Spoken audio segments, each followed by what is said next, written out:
Okay, next page, page number 34. She sat on a stool, gravely watched him until he woke and stretched, and asked the time, then looked at her. Don't stare so, Kezia. You look like a little brown owl. Okay अब यहाँ पर वो stool पे बैठी हुई थी। जैसे grand mother ने बोला था कि बाहर जाके ड्राइंग रूम में बैठो, तो वो बैठी हुई थी और वो देख रही थी अपने पिताजी को कि कैसे वो लेटे हुए हैं, कैसे उठ रहे हैं, स्ट्रेच कर रहे हैं। जब सो के उठते हैं तो जनरली लोग स्ट्रेच करते हैं, अंगड़ाई लेते हैं, तो वो भी वैसे ही कर रहे थे और पूछ रहे थे कि क्या टाइम हुआ है अभी। और केजिया उसके पिताजी को देख रही थी, काफ़ी कॉन्स्टेंटली देख रही थी।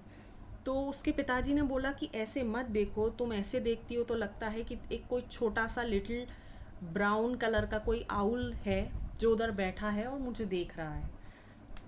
अब ये चीज़ उसको बहुत अजीब लगती थी जो उसके पिताजी बोलते थे, मगर अब वो कोई प्रोटेस्ट नहीं कर सकती थी या इस बात पे कुछ बोल नहीं सकती थी क्योंकि ऑफ कोर्स वो बहुत डरती थी।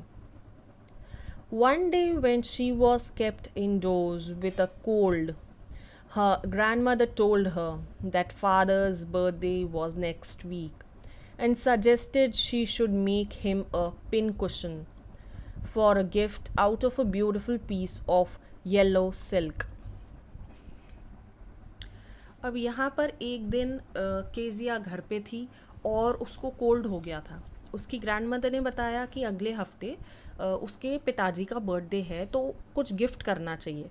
और गिफ्ट में उनने कहा, क्योंकि पहले ऐसा ज़्यादा महंगा नहीं था, सब मतलब ज़्यादा पैसे नहीं हुआ करते थे, तो उनने कहा था कि आप घर में ही बनाओ जो भी बनाना है।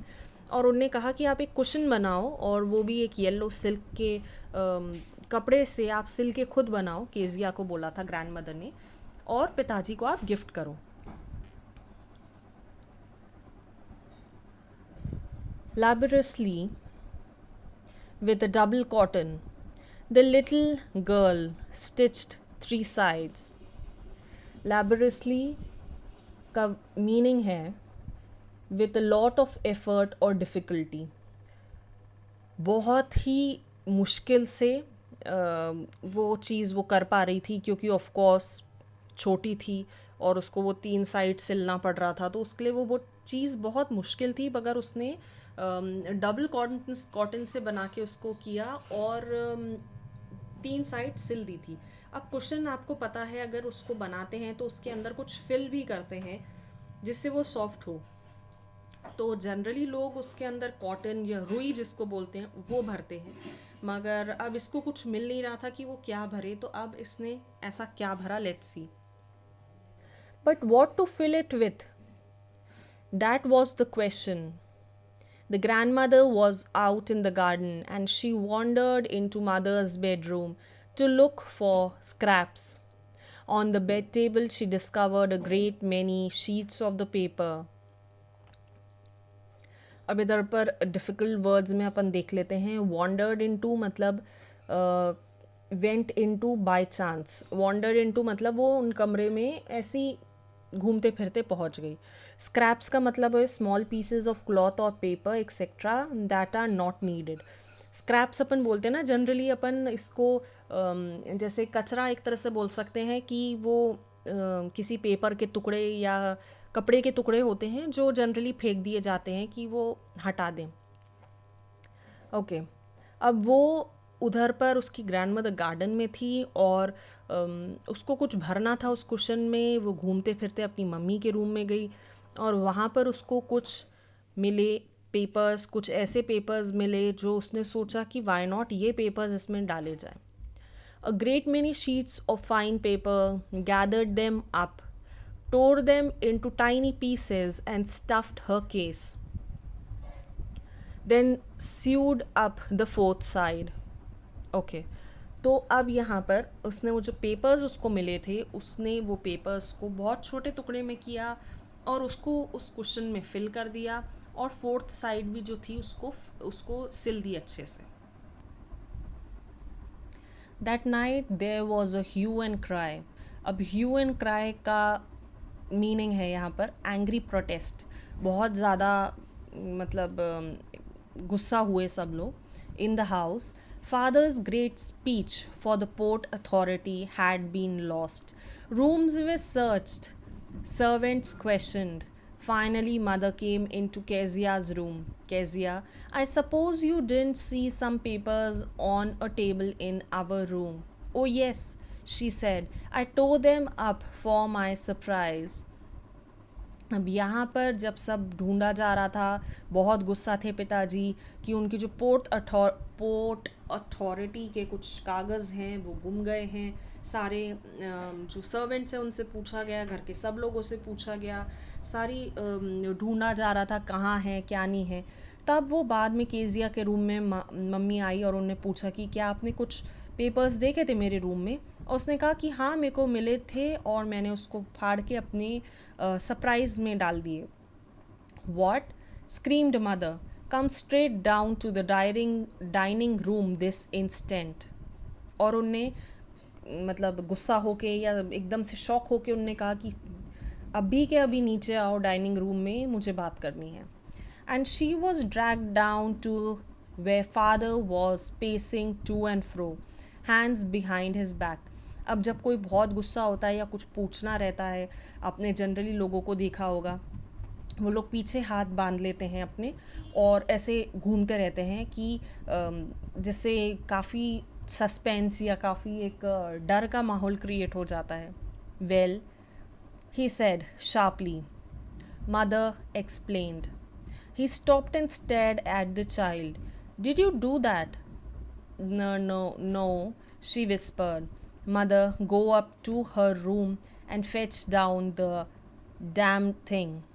See that the child's put to bed this instant. Okay. अब यहाँ पर जो बच्ची थी उसके कमरे में उसने कहा कि जाओ अभी के अभी. उसके पिताजी ने जब पूछा और माँ से बोला कि जाओ इसके कमरे से वो सारे कागज़ लेके आओ और उसके बाद इसको बेड में डाल दो सोने के लिए.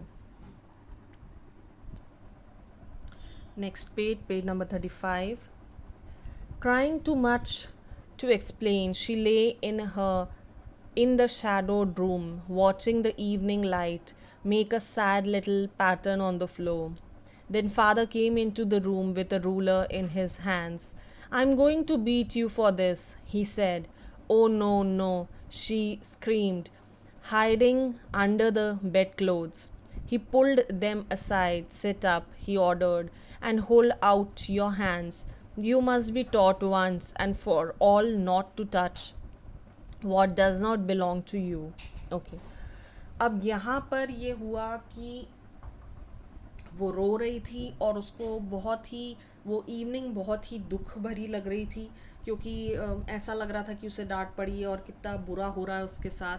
और फिर उसके बाद उसके पिताजी रूम में आए और उनने एक रूलर लेके आए और कहा कि मैं तुम्हें मारने वाला हूँ, मैं तुम्हें बीट करूँगा क्योंकि जो चीज़ तुम्हारी नहीं है तुम्हें उसको नहीं छूना चाहिए. और वो जो अपना जो भी चादर या जो भी ओढ़ी हुई थी उससे उसने अपने आप को छुपा लिया. बट उनने वो चादर हटा के उसने कहा बाहर आओ और अपना हाथ आगे करो. But it was for your birthday. Down came the ruler on her little pink palms. और वो कह भी रही थी कि वो आपके बर्थडे के लिए था, फिर भी उसे मार पड़ी और उसके हाथ पे उसको रूलर खाना पड़ा. Okay.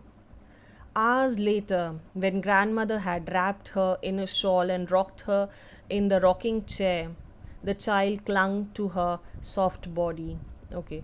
अब grandmother ने उसे रैप कर लिया था एक शॉल में और अपनी गोद में बैठा के, जो एक रॉकिंग चेयर होती है, रॉकिंग चेयर आपने शायद देखी होगी या सुनी भी होगी, एक ऐसी चेयर रहती है जिसके नीचे थोड़ा यू शेप में रहता है जिससे वो रॉक कर सके या हिल सके वो चेयर. तो वैसी टाइप की चेयर फ़ॉरेन में जनरली होती है, यहाँ इतनी नहीं देखी जाती.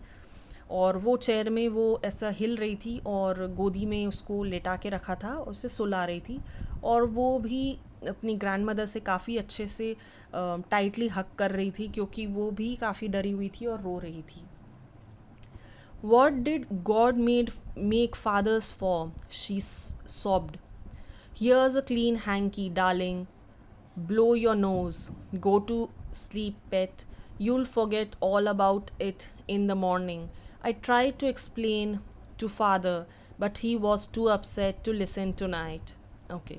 अब यहाँ पर ग्रैंड मदर ने कहा कि तुम परेशान मत हो, ये हैंकी लो, अपने आंसू पोछो, नोज़ पोछो और सो जाओ, कल तुम ये सब भूल जाओगी।